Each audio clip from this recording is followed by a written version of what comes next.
Welcome to the Chronological Bible Journey, where we discover God's whole story one day at a time. I'm Michael. I'm here today with Josiah, and we're going to be your guides as we discuss our reading of Habakkuk 1 through 3 and Zephaniah 1 and 2. It is day 214. Josiah, let's hop into this. And I'm just going to say, man, it's really great to have you on the podcast today. Josiah is our pastor of young couples and home groups here at Bellevue. So Josiah, man, welcome. Thank you so much, Michael. It's so good to be on the podcast this morning. I'm super excited to dive into our reading for today. And I want to specifically jump into and look at our reading today in Habakkuk. Habakkuk is just a great book. It's super unique.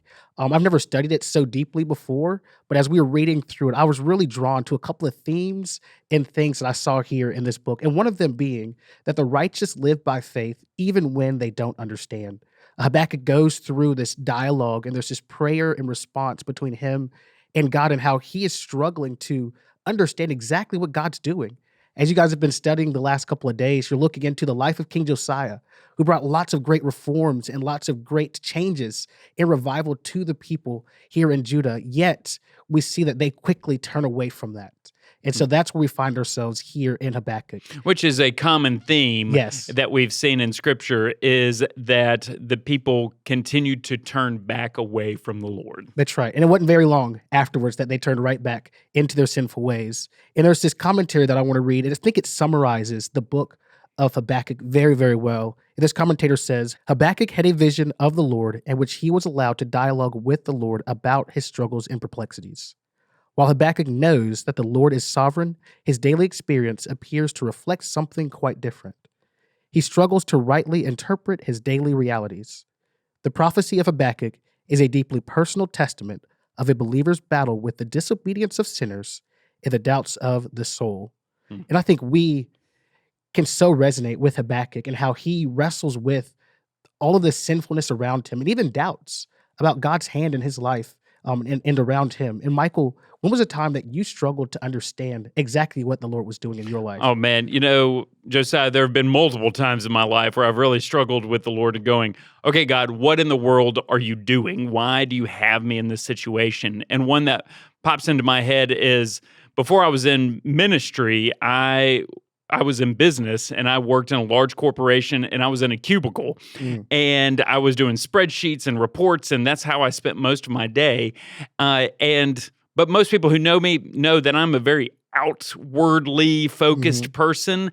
And so I was slowly withering on the vine in that cubicle in the corporate world, just going, God, why am I here? Why do you keep me here? All of those types of things. And that was a struggle for a long time until he led me to the next part. But I really struggled with him during that time. Yeah, and I think we all can have stories like that, where they're big or small, and where we're struggling to understand what the Lord is doing. We find ourselves perplexed by what God is doing in a specific season or an event in our life. We know the truths about God, but we struggle to reconcile that with some of our experiences and even some of our expectations. And so as we get to Habakkuk, we look at a man, a prophet of God, who's going through some of those very same things. And the book opens up with this prayer in Habakkuk 1, 2 through 4, and it says, How long, O Lord, must I call for help, but you do not listen? Violence is everywhere. I cry, but you do not come to save. Must I forever see these evil deeds? Why must I watch all this misery? Wherever I look, I see destruction and violence. I am surrounded by people who love to argue and fight. In the midst of the wickedness of Judah, Habakkuk cries out to the Lord. He says, God, how long will this go on? Israel or Judah has turned away from following the Lord, and Habakkuk desires to pursue the Lord. He desires to honor the Lord. He cries and says, God, I know that this is not what you want for your people. I know this is not what you want from Judah. I know that this is not what you even were leading us to under King Josiah. And yet, the people of Judah, they're violent. They're evil. They're destructive. They're constantly arguing and they're constantly fighting. God, how long must this persist before you intervene? And what I also see here is while we see Judah's sinfulness, we also see some really neat facts and truths about Habakkuk. We see Habakkuk was a man that had faith that God can and God will. He says, how long, O Lord, letting us know that he's been praying this for a while, whether it's months or weeks or years. We don't know exactly, but he has been crying out to God. And he's like, God, I know that you do not desire this for your people. When are you going to do something about it? We know Habakkuk loves righteousness and he hates wickedness. And then we see that he's persistent in prayer.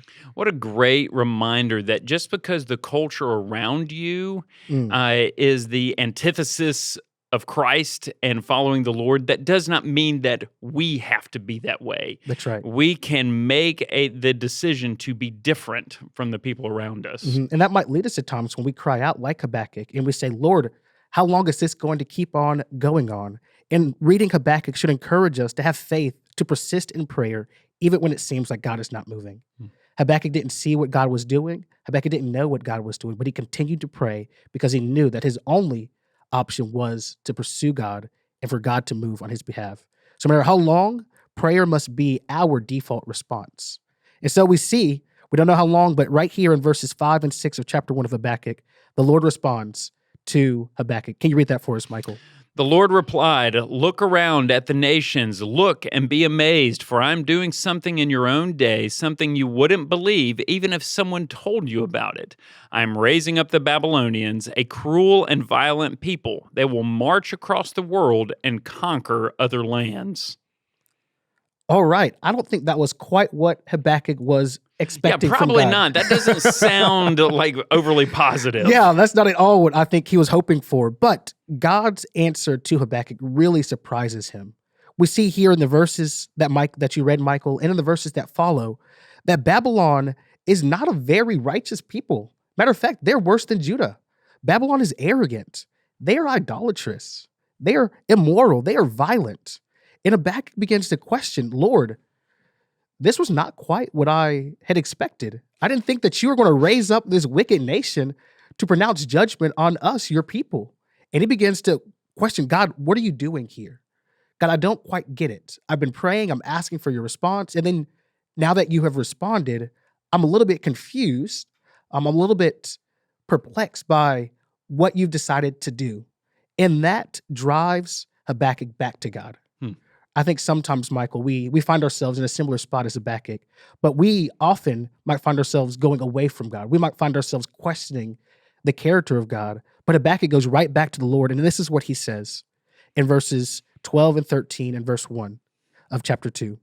O Lord my God, my Holy One, you who are eternal, surely you do not plan to wipe us out. O Lord our rock, you have sent these Babylonians to correct us, to punish us for our many sins. But you are pure and cannot stand the sight of evil. Will you wink at their treachery? Should you be silent while the wicked swallow up people more righteous than they? I will climb up to my watchtower and stand at my guard post. There I will wait to see what the Lord says and how he will answer my complaint. God's choice does not necessarily make sense in Habakkuk's own theology. Right? He questions God's decision to bring Babylon as judgment. And yet, in his questions, he does not question God's character. Right? Habakkuk instead affirms God's character. He specifically affirms that God is eternal, right? That God has always existed, that God is holy, and he only does what is right, that God is pure. He does not turn his back on evil, and that he will bring judgment on those who are wicked. And ultimately, he also says that God is speaking of the whole nation, our rock and our foundation, speaking to God's faithfulness to Judah in the past and how God will continue to be faithful in the future. And then we see his response, where he affirms who God is, what he knows to be true about God. And he says, but I will wait. I will wait on the Lord's response. He resolves to trust and to wait on God's answer. Though he doesn't know what's going on, he says, God, I have faith and I have trust and absolute confidence in you and in you alone.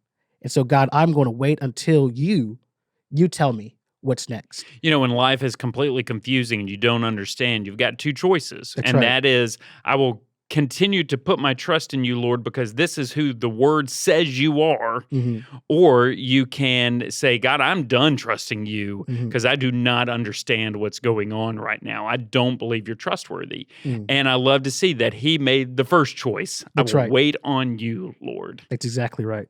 You see, when we're going through times or seasons that we don't understand, we can go to God with our questions. There might be times when we don't know exactly what God is doing in a season of our life. When you're sitting in that cubicle and you're like, Lord, like this doesn't quite feel like it's right for me. Yet, God, you have me here. I know and I trust that you've called me here for this time and for this season. You can go to God with those. God, what exactly are you doing? You can go to God with those questions. God is not afraid. He is not offended by our questions, and he wants us to come to him. It's an act of faith and trust when we go to him and we admit, God, I don't quite know what you're doing, but I know who you are. I know that you are good. I know that you are faithful. I know that you will only do what's right. And we trust that God will lead us through that season. We trust God with those questions. And we don't do so in a way that accuses God, right? We don't question God's character, but we also don't leave our questions at the table and say, oh, I can't bring these to God. Right. Right? It's an exercise of faith on our behalf to say, God, I have these questions and I trust you to deal with them. Yeah. And that leads us now to the Lord's response back to Habakkuk. And right here in verses 2-4 of chapter 2. And Michael, can you read these?